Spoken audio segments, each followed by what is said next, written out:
अनुसूचित जाती व जमाती छळ प्रतिबंधक कायदा 1989 बाबत दहिवडीत कार्यशाळा उत्साहात। पाहूया सविस्तर बातमी। अनुसूचित जाती व जमाती छळ प्रतिबंधक कायदा 1989 याबाबतच्या उपविभागीय नियंत्रण समितीच्या अध्यक्षा प्रांताधिकारी उज्ज्वला काडेकर यांनी या कायद्याबाबत सर्वांना माहिती दिली। दहिवडी कॉलेजच्या कर्मवीर सभागृहात झालेल्या कार्यशाळेत त्या बोलत होत्या।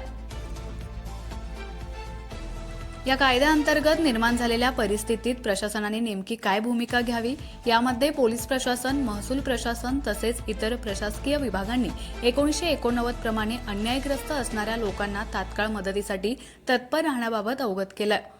त्याचबरोबर या कायद्यासंदर्भात संविधानात असलेल्या कलमांतर्गत तरतुदी, विधी व न्याय विभागाची भूमिका, सामाजिक न्याय विभागाने काय करायला पाहिजे, पीडितांच्या पुनर्वसनासाठी प्रयत्न करणे, उच्चाधिकारी दक्षता समितीसारख्या शासनाच्या विविध समित्या याबाबत माहिती दिली।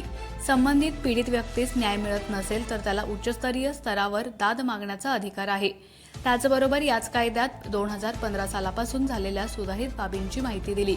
अनुसूचित जाती आणि जमातीतील लोकांना माणुसकीची वागणूक देण्यासाठी सर्वांनी प्रयत्नरत राहणे, सामाजिक तसेच व्यक्तिगत पातळीवर बहिष्कार न टाकणे, संबंधित लोकांच्या अन्यायाविरोधात त्याला न्याय आणि शासनाकडून केली जाणारी आर्थिक मदत अशी विविध प्रकारची माहिती त्यांनी उपस्थितांना दिली।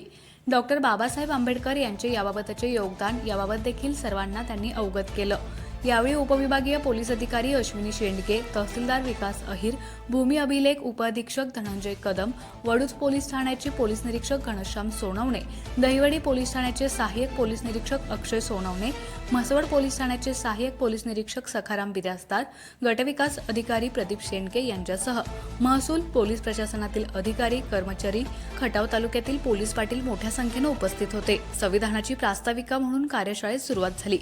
51 न्यूजसाठी महेश शिंदे पाटील, दहिवडी।